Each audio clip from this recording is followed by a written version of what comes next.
ಹುಮ್ನಾಬಾದ್ ಪಟ್ಟಣದಲ್ಲಿ ಎಲ್ಲ ನಮ್ಮ ಕಾರ್ಯಕರ್ತರು ಬ್ಲಾಕ್ ಕಾಂಗ್ರೆಸ್ಸು ಯೂತ್ ಕಾಂಗ್ರೆಸ್ ವತಿಯಿಂದ ಹಬ್ಬದ ಸಂಭ್ರಮ ಇದೆ ಇವತ್ತಿಲ್ಲಿ. ಯಾಕಂದರೆ ತಾವು ನೋಡ್ತಾ ಇದ್ದೀರ, ಉಪಚುನಾವಣೆಯಲ್ಲಿ ಕರ್ನಾಟಕದಲ್ಲಿ 3 ಸೀಟಲ್ಲಿ ವಿಜಯಶಾಲಿಯಾಗಿ ನಮ್ಮ ಕಾಂಗ್ರೆಸ್ ಪಕ್ಷದ ಅಭ್ಯರ್ಥಿ ಆಗಿರುವಂಥ 3 ಜನ ವಿಜಯಶಾಲಿಯಾಗಿ ಬರ್ತಾ ಇದ್ದಾರೆ. NDA ಕೂಟಕ್ಕೆ ಇದಕ್ಕೆ ಒಂದು ತಕ್ಕದ ಪಾಠ ಕಲಿಸಿದ್ದಾರೆ. ಅದಕ್ಕೆ ಬರ್ತಕ್ಕಂಥ ದಿನದಲ್ಲಿ ಸಿದ್ದರಾಮಯ್ಯ ಸಾಹೇಬರದ್ದು ಏನು 5 ಯೋಜನೆಗಳು ಕಾಂಗ್ರೆಸ್ ಪಕ್ಷದ ಕಡೆಯಿಂದ ಕೊಟ್ಟಿದ್ದಾರೆ, ಅದು ಸಕ್ಸಸ್ ಆಗಿದೆ. ಜನರ ಅವ್ರ ಪರ ಇದ್ದಾರೆ. ಜನರ ಆಶೀರ್ವಾದ ಕಾಂಗ್ರೆಸ್ ಪಕ್ಷದ ಮೇಲೆ ಇದೆ ಅಂತ ಹೇಳ್ತಾ ಇವತ್ತು ಬಂದಿರುವಂಥ ಎಲ್ಲ ನಮ್ಮ ಯೂತ್ ಕಾಂಗ್ರೆಸ್ಸು ಆಗಲಿ, ಬ್ಲಾಕ್ ಕಾಂಗ್ರೆಸ್ ಆಗಲಿ, ಸೀನಿಯರ್ ವರ್ಕರ್ಸು ಎಲ್ಲರಿಗೂ ನಾನು ಹೃದಯಪೂರ್ವಕ ಧನ್ಯವಾದ ಮತ್ತು ಅಭಿನಂದನೆ.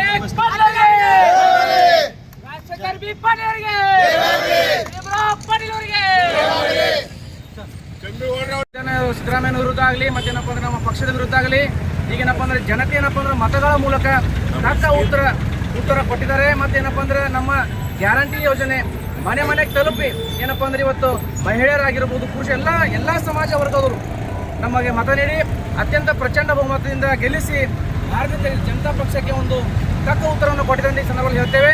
ಅದೇ ರೀತಿಯಾಗಿ ಇವು ಮುಖ್ಯಮಂತ್ರಿ ಸಿದ್ದರಾಮಯ್ಯನವರು ವಿರುದ್ಧ ಎಷ್ಟು ಅಪಪ್ರಚಾರ ಮಾಡಿದರು, ಇವರ ಹಗರಣ ಮತ್ತೊಂದು ಹಗರಣದಲ್ಲಿ ಯಾವುದೇ ಪಾತ್ರ ಇಲ್ಲ ಅಂತ ಹೇಳಿ ಈಗ ತಿಳ್ಕೊಂಡು ರಾಜ್ಯ BJP ಅವರು ಏನಪ್ಪ ತಕ್ಕ ಪಾಠ ಕಲಿಬೇಕಂತ ಈ ಮೂಲಕ ಉತ್ತರಿಸಿದ್ದೇನೆ.